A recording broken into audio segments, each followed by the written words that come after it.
suspension underneath it.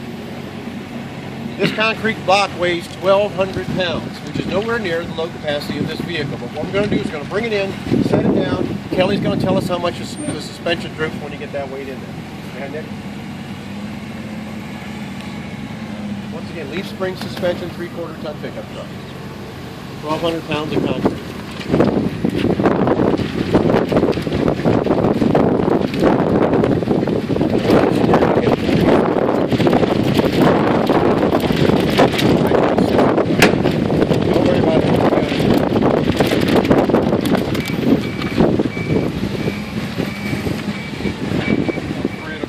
Three and a quarter inches of suspension deflected with 1,200 pounds, which is way under its load capacity, which is about 3,200 pounds.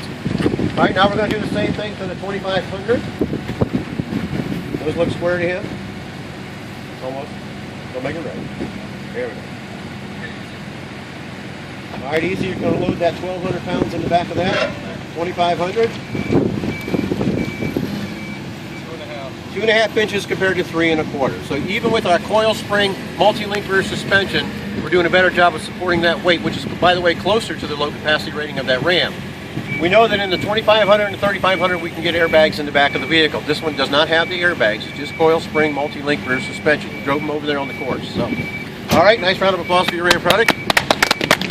Let's head up through the tent to the other side to the half-ton. Now we have our half-ton pickup trucks. Once again, these are the ones that were involved in that first drag race that you saw. This is the F-150, leaf spring suspension. Ford states its load capacity at 1,560 pounds. Same 1,200 pound weight, over 360 pounds under its stated load capacity. All right, go ahead and drop that in. Watch the gauge.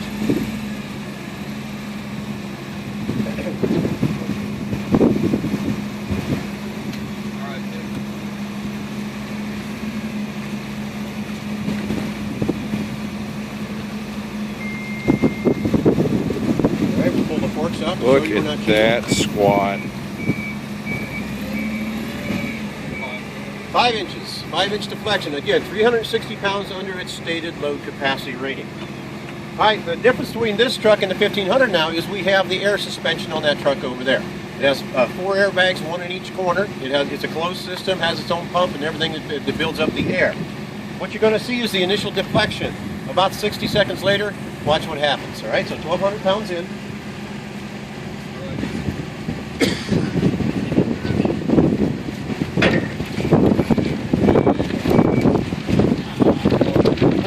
Initial. Now watch the vehicle. Take about 60 seconds, maybe a little bit less.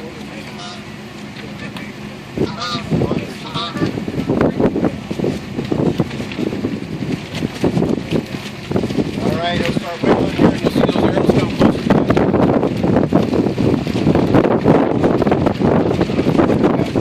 Now watch the little truck.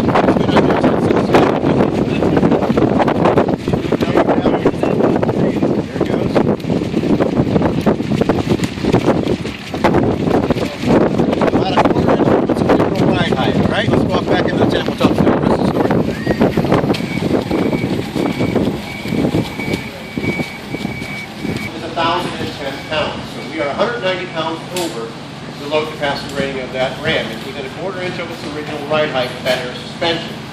Now, when they build, design, and assemble pickup trucks, they design the suspension geometry for a vehicle that's sitting level.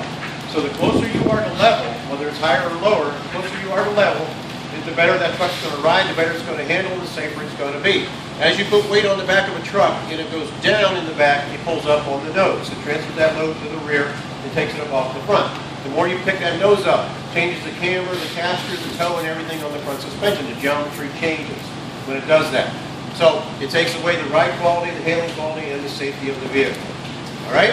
Nice round of applause for your Ram products.